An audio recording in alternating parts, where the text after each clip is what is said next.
Former Bad Boy artist Mark Curry speaks on Cassie's $30 million lawsuit against Diddy. What up, though?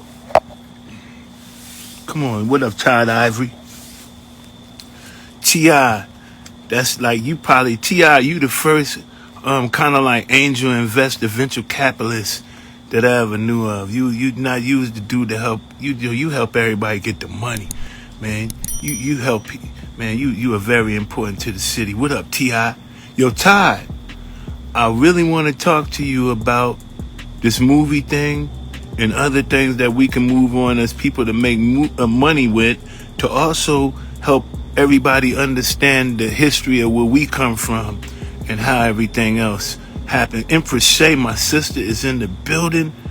Yo, that's my sister right there. What's going on, sis? Oh, Diddy and some more shit. You know, that's what I came on for today. I'm like, damn. My man can't keep, I don't know, ever since he did that lawsuit with the Deleon, I'm telling you, things that got real heated for him. Now, what we going to talk about is the Force. The Force has got a lot of power, I think. It makes you feel like, Michael Jackson said it, it makes you feel like, ooh, listen, the Force has got a lot of power, I think. Makes you feel like, yeah. Be sure to like, comment, and subscribe. Come through. Yeah, come on, Empress Shay. I'm already there. As long as y'all over there and everything is beautiful the way beauty is, man, I'm already there, man. I'm in the garage, man. I'm already sitting down. I done did a lot of, I mentally sat with my brother his whole trip. Alright, so look, what is Puffy thinking about? Yo, you can't do all of this. Cause now, do y'all want to ask me, do I think these allegations are true? I don't know. Cause the only thing I can really tell you is when you get money, your preferences, your whole, everything changes. You turn into a creep. So you be like, damn. You understand? Like, I'm going to give y'all an example. I want y'all to follow me real good. So, let's say if you start off and you just watching movies, and you be like, there's nothing wrong. But what happens over so long, you keep watching them, and then your mind adapts to them, and then you be like, what else is better? What else is better? And then you always be reaching for what else is better? What else is better? But if you don't never have control over yourself to just know the levels and say, okay, those are levels you don't never travel to, whatever, these is the dues, these are the morals, this is how things go, and then you can understand how to live. But when you have that kind of money and you have that kind of power, sometimes you lose your morals and you lose your definition of life. You don't understand why you're doing it. You don't know why you're doing it.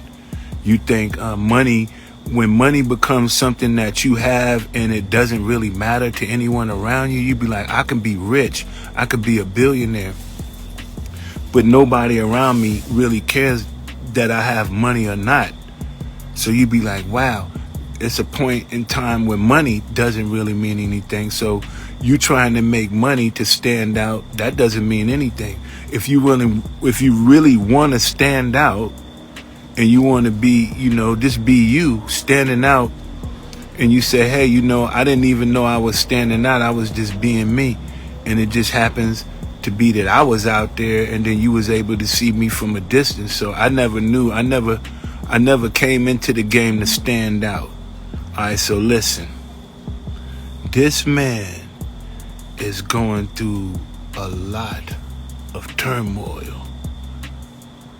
Yo. The way that, and it all happened when he filed that discrimination charge against the mob. So it's like, yo, why would you? And then now everything is coming down, it's crashing, and you can fool some of the people, but you can't fool all of the people. You can lie to a couple of people, but you can't lie to everybody. Whatever you throw up definitely is going to come down. We look at people who guns and New Year's, they shoot them in the air. Boom. They shoot them in the air. Boom, Happy New Year. But they never realized that gravity pulls down. So they mean like, what if this lands on someone's roof and it goes through their roof and it affects someone? See, we don't never understand that. We don't never think of that kind of stuff. So here, let's get back. Roger Bonds, what's going on, Roger Bonds? What's going on, Roger Bonds in the building? You know, one thing we can say is when God got a call for you, like I think, if y'all ask me, I think Puffy missed his calling when God was trying to help God was trying to help Puff. And we were all I was being patient. I know I was. I was like, yo, he's trying to help you. But you think that who you are is more powerful than how God can help you. And so now really your challenge is not against you and me. Your challenge is against you and God. And when you challenge God and you go against God, man, all kind of things happen, man. And it's just something that you can't never feel comfortable with, to feel like you are that powerful. Like, let me give y'all some good knowledge. Lucifer was the director of the choirs. So Lucifer used to be in the choir. He used to direct. He used to be, you know, the music and everything, because music is real powerful. Music is the next powerful energy next to love. Love is powerful, and then there's music. Music is just as powerful as love, right? Peace, love, light. What's going on? I was waiting on you. Yeah, I'm coming out right here to speak.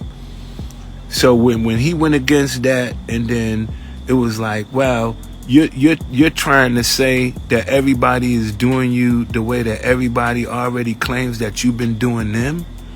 So while you want to air our dirty laundry, how about we air yours? And then now when the tables turn, and then now it's not.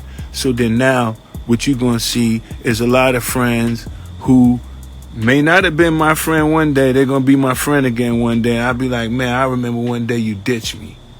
I remember one day you left me, and was like, man, never thought of me. Never asked if I had a meal. Never, you know, just never even asked if I was okay. Like, asked how my kids was doing, how my family doing. Like, damn, man. You understand? All behind. And I'm 52. Guess what? I'm still moving. And guess what? I don't have no gut. No guts. I'm still strong as an ox.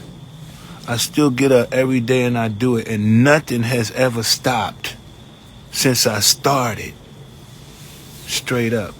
So we going into these times right now. And if y'all go get the book. The link is in the bio. Everybody, please order a book. Order 2 books in case you lose one. I have people that call and say, hey, you know what? I got a call today that said, hey, Mark, your book is getting more reviews and more sales than Jada Pinkett. I said, hey, you know, I never really looked at it. And, you know, I just let everything go every month and just take it how it goes. But I said eventually one day it was going to be like that. They say my book getting them big boy reviews right now. If you ain't got the book, everything that I can tell you, when you read, like, it's not really about Puff. It's really about how I felt about dealing with him and who he was when I met him. And then, like, when I met him, it was just like, bam, do I stay back from this kind of individual? Do I still be friends with him? And then you be like, yo, some situations is just best to walk away from. You got to walk away from him. You got to just be like, hey, you know what? Since the victory is not mine and God is the winner of all things, you know what? I don't have to stick around to win or lose. I can walk away right now. You know what? I'm just going to go ahead and cut my losses.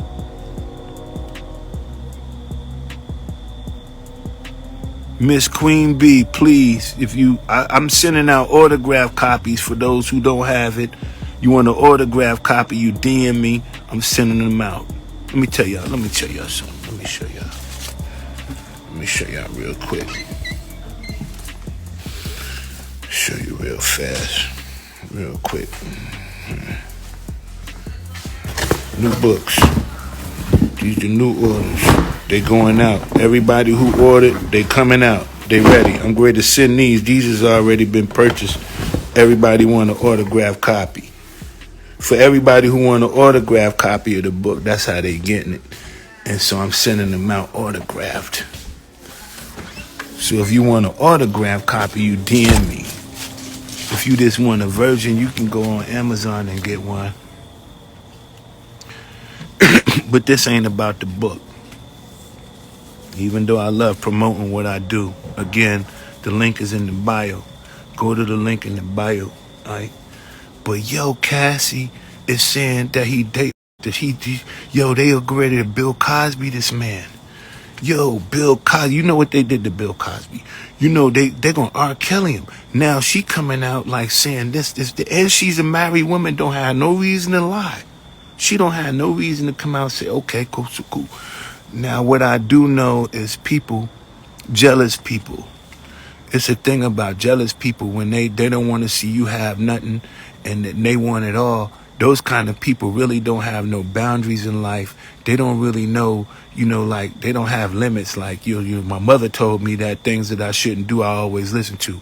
Like what your mother told you. My mother told me don't never stand and put your hand on your hips.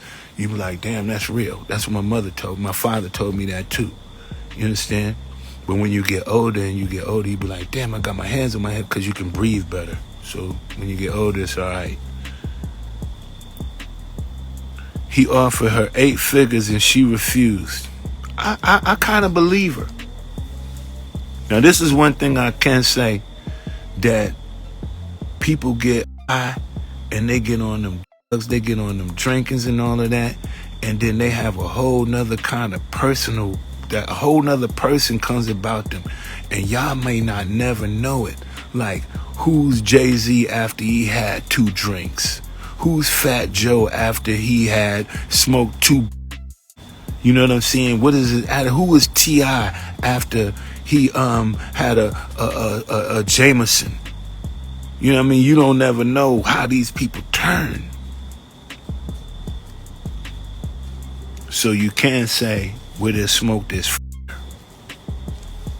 So with all of these things that's going on, people ask me like, Mark, have you ever seen Puff do anything like that? I never really seen them do nothing like that. That's why it's so hard to believe. But what I can say is that once you be so selfish and your heart is just closed to human beings and you're no longer able to function with a normal society, and you're no longer no good for anyone you're around, man, those kind of things happen. And that be the main reason why they separate themselves from them and us. Because of what they did in order to get what they want and to have what they have. You know what I mean? He should have just got the money and just ran. He still want to be all in the limelight. He want to have alcohol and a hot young artist.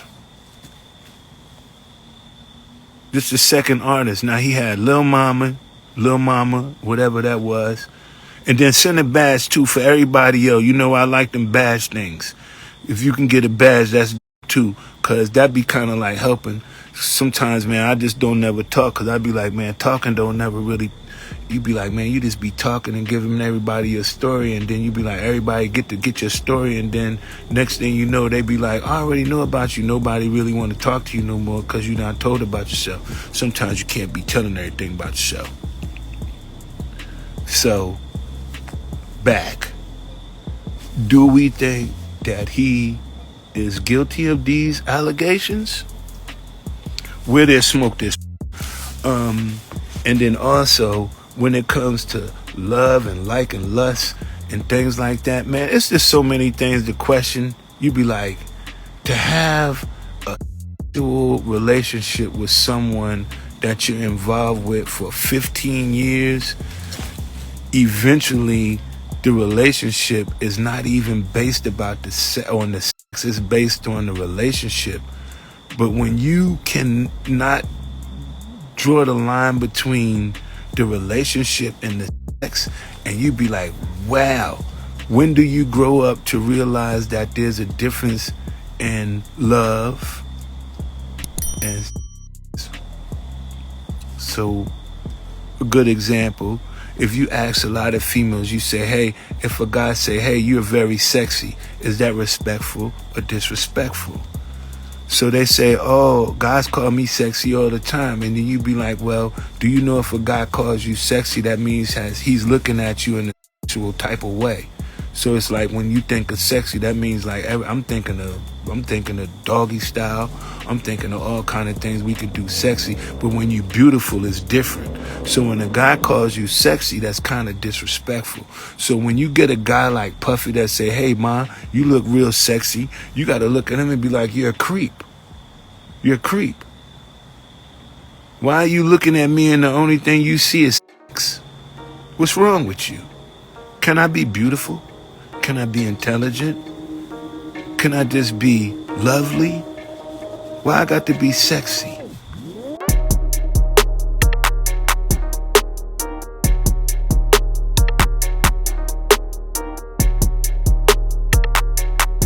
Thanks for tuning in to 9 Mag TV.